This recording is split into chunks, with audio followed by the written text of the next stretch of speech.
नमस्कार दोस्तों, सुलेख कहानियाँ में आपका बहुत बहुत स्वागत है। आज प्रस्तुत है मुंशी प्रेमचंद की कहानी पूर्व संस्कार।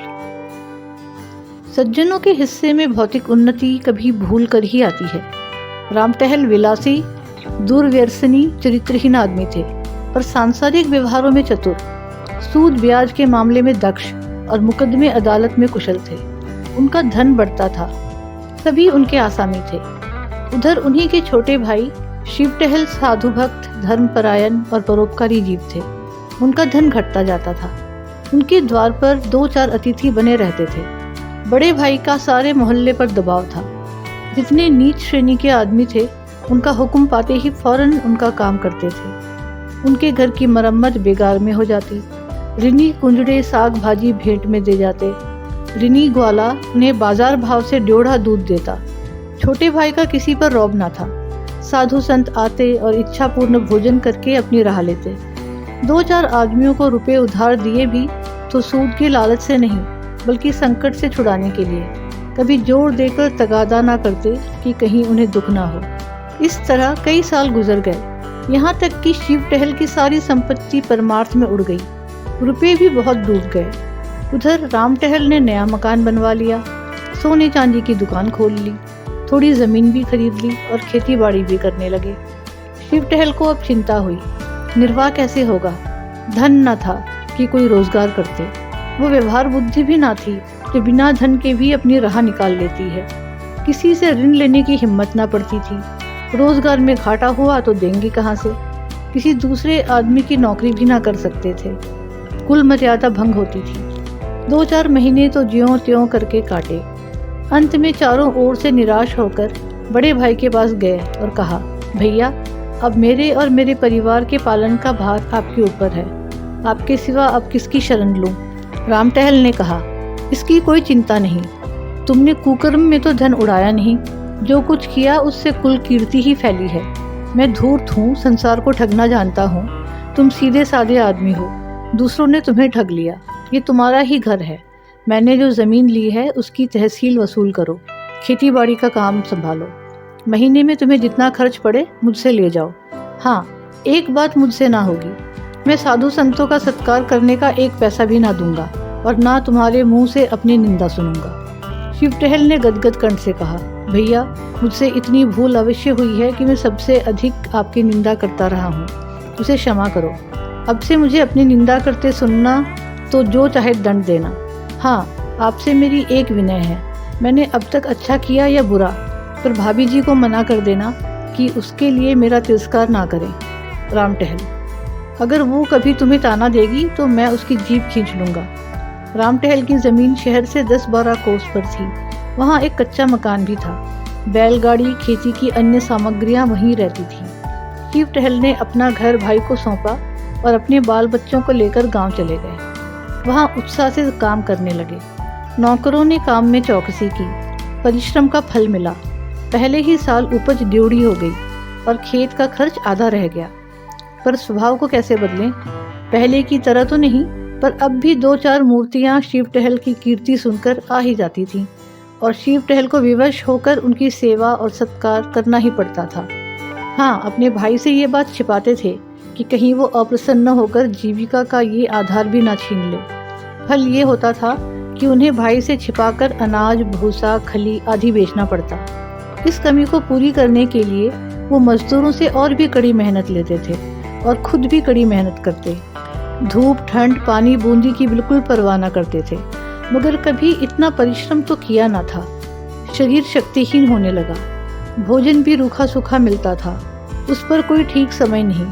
कभी दोपहर को खाया, कभी तीसरे पहर। कभी प्यास लगी तो तालाब का पानी पी लिया। दुर्बलता रोग का पूर्व रूप है। बीमार पड़ गए। देहात में दवा दारू का सुविधा ना था। भोजन में भी कुपथ्य करना पड़ता था। रोग ने जड़ पकड़ ली। ज्वर से पीलिया का रूप धारण कर लिया और पीलिया ने 6 महीने में काम तमाम कर दिया। रामटहल ने ये शोक समाचार सुना तो उन्हें बड़ा दुख हुआ। इन 3 वर्षों में उन्हें 1 पैसे का नाज नहीं लेना पड़ा। गुड़, घी, भूसा, चारा, उपले, ईंधन सब गांव से चला आता था। बहुत रोए। पछतावा हुआ कि मैंने भाई की दवा दर्पण की कोई फिक्र नहीं की। अपने स्वार्थ की चिंता में उसे भूल गया। लेकिन मैं क्या जानता था कि मलेरिया का ज्वर प्राणघातक ही होगा, नहीं तो यथाशक्ति अवश्य इलाज कराता। भगवान की यही इच्छा थी, फिर मेरा क्या वश। अब कोई खेती को संभालने वाला ना था। इधर राम टहल को खेती का मज़ा मिल गया था, उस पर विलासिता ने उनका स्वास्थ्य और भी नष्ट कर डाला था। अब वो देहात के स्वच्छ जलवायु में रहना चाहते थे। निश्चय किया कि खुद ही गांव में जाकर खेती बाड़ी करूं। लड़का जवान हो गया था। शहर का लेन देन उसे सौंपा और देहात चले आए। यहाँ उनका समय और चित्त विशेषकर गौवों की देखभाल में लगता था। उनके पास एक जमुना पारी बड़ी रास की गाय थी। उसे कई साल हुए बड़े शौक से खरीदा था। दूध खूब देती थी और सीधी वो इतनी कि बच्चा भी सींग पकड़ ले तो ना बोलती। वो इन दिनों गाभिन थी। उसे बहुत प्यार करते। शाम सवेरे उसकी पीठ सहलाते, अपने हाथों से नाच खिलाते। कई आदमी उसके ड्योढ़ी दाम देते थे, पर राम टहल ने ना बेची। जब समय पर गांव ने बच्चा दिया तो राम टहल ने धूमधाम से उसका जन्मोत्सव मनाया। कितने ही ब्राह्मणों को भोजन कराया। कई दिन तक गाना बजाना होता रहा। इस बछड़े का नाम रखा गया जवाहिर। एक ज्योतिषी से उसका जन्म पत्री भी बनवाया गया। उसके अनुसार बछड़ा बड़ा होनहार, बड़ा भाग्यशाली, स्वामी भक्त निकला। केवल छठे वर्ष उस पर एक संकट की शंका थी। उससे बच गया तो फिर जीवन पर्यंत सुख ही रहेगा। बछड़ा श्वेत वर्ण था। उसके माथे पर एक लाल तिलक था। आंखें कजरी थी। स्वरूप का अत्यंत मनोहर और हाथ पांव का सुडौल था। दिन भर कलोले किया करता। राम टहल का चित्त उसे छलांगे भरते देखकर प्रफुल्लित हो जाता था। वो उनसे इतना हिलमिल गया था कि उनके पीछे पीछे कुत्ते की भांति दौड़ा करता था। जब वो शाम और सुबह को अपनी खाट पर बैठकर असामियों से बातचीत करने लगते तो जवाहिर उनके पास खड़ा होकर उनके हाथ या पांव को चाटता था। वो प्यार से उसकी पीठ पर हाथ फेरने लगते तो उसकी पूंछ खड़ी हो जाती और आंखें हृदय के उल्लास से चमकने लगती। राम टहल को भी उससे इतना स्नेह था कि जब तक वो उनके सामने चौके में ना बैठा हो भोजन में स्वाद न मिलता। वो उसे बधुआ गोद में चिपटा लिया करते। उसके लिए चांदी का हार, रेशमी फूल, चांदी की झांझें बनवाई। एक आदमी उसे नित्य नहलाता और झाड़ता पोंछता रहता था। जब कभी वो किसी काम से दूसरे गांव में चले जाते तो उन्हें घोड़े पर आते देखकर जवाहिर कुलेले मारता हुआ उनके पास पहुंच जाता था और उनके पैरों को चाटने लगता। पशु और मनुष्य में ये पिता पुत्र सा प्रेम देखकर लोग चकित हो जाते। जवाहिर की अवस्था 2.5 वर्ष की हुई। राम टहल ने उसे अपनी सवारी की बहली के लिए निकालने का निश्चय किया। वो अब बछड़े से बैल हो गया था। उसका ऊंचा डील, गठे हुए अंग, सुदृढ़ मांसपेशियां, गर्दन के ऊपर ऊंचा डील, चौड़ी छाती और मस्तानी चाल थी। ऐसा दर्शनीय बैल सारे इलाके में ना था। बड़ी मुश्किल से उसका बांधा मिला, पर देखने वाले साफ कहते थे कि जोड़ नहीं मिला। रुपए आपने बहुत खर्च किए हैं, पर कहाँ जवाहिर और कहाँ ये, कहाँ लैंप और कहाँ दीपक। पर कौतूहल की बात ये थी कि जवाहिर का कोई गाड़ीवान हाँकता तो वो आगे पैर ना उठाता, गर्दन हिला हिला कर रह जाता। मगर जब राम टहल आप पगहा हाथ में ले लेते और एक बार चूमकर कहते चलो बेटा, तो जवाहिर उन्मत्त होकर गाड़ी को ले उड़ता। 2-2 कोस तक बिना रुके एक ही सांस में दौड़ता चला जाता। घोड़े भी उसका मुकाबला ना कर सकते। एक दिन संध्या समय जब जवाहिर नान में खली और भूसा खा रहा था और राम टहल उसके पास खड़े उसकी मक्खियां उड़ा रहे थे, एक साधु महात्मा आकर द्वार पर खड़े हो गए। राम टहल ने अविनय पूर्ण भाव से कहा, यहाँ क्यों खड़े हो महाराज, आगे जाओ।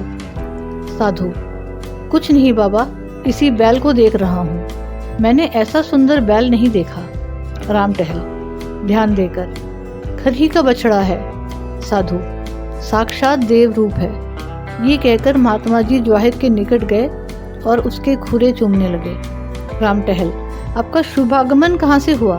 आज यहीं विश्राम कीजिए तो बड़ी दया होगी। साधु, नहीं बाबा, क्षमा करो, मुझे आवश्यक कार्य से रेलगाड़ी पर सवार होना है। रातों रात चला जाऊंगा, ठहरने से विलंब होगा। राम टहल, तो फिर और कब दर्शन होंगे? साधु, हाँ, तीर्थ यात्रा से 3 वर्ष में लौटकर इधर से फिर जाना होगा। तब आपकी इच्छा होगी तो ठहर जाऊंगा।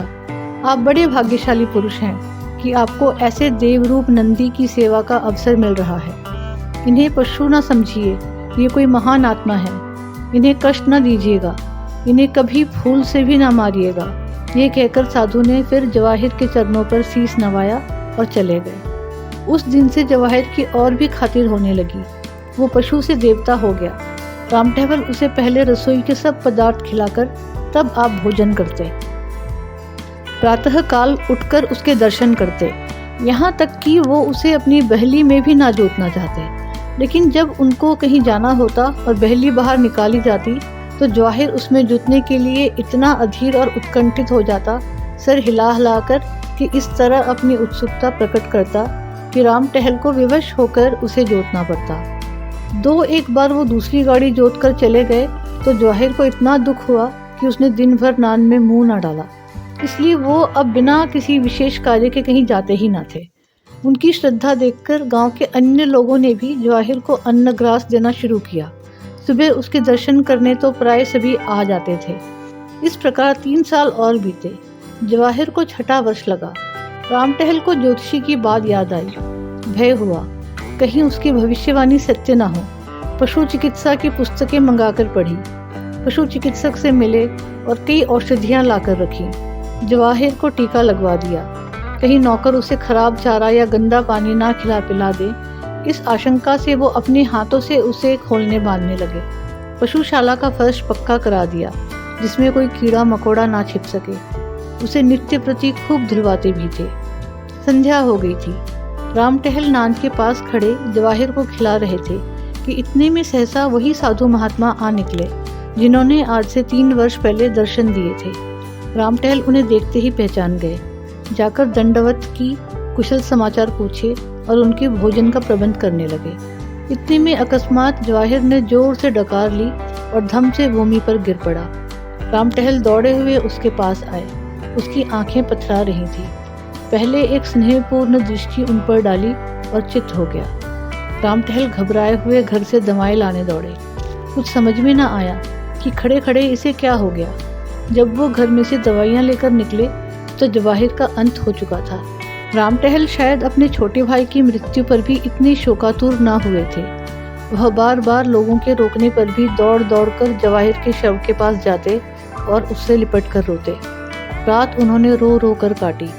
उसकी सूरत आंखों से ना उतरती थी। रह रहकर हृदय में एक वेदना सी होती थी और शोक से विहल हो जाते। प्रातःकाल लाश उठाई गई, किंतु रामटहल ने गांव की प्रथा के अनुसार उसे चमारों के हवाले नहीं किया। यथाविधि उसकी दाह क्रिया की, स्वयं आग दी। शास्त्रानुसार सब संस्कार किए।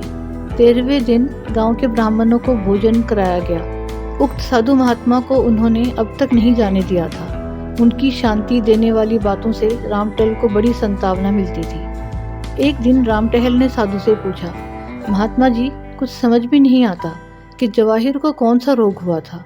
ज्योतिषी ने उसके जन्मपत्री में लिखा था कि उसका 6ठा साल अच्छा ना होगा, लेकिन मैंने इस तरह किसी जानवर को मरते नहीं देखा। आप तो योगी हैं, ये रहस्य कुछ आपकी समझ में आता है? साधु, हाँ, कुछ थोड़ा थोड़ा समझता हूँ। रामटहल, कुछ मुझे भी बताइए, चित्त को धैर्य नहीं आता। साधु, वो उस जन्म का कोई सच्चरित्र साधु भक्त परोपकारी जीव था। उसने आपकी सारी संपत्ति धर्म कार्यों में उड़ा दी थी। आपके संबंधियों में ऐसा कोई सज्जन था? रामटहल, हाँ महाराज, था। साधु, उसने तुम्हें धोखा दिया, तुमसे विश्वासघात किया। तुमने उसे अपना कोई काम सौंपा था।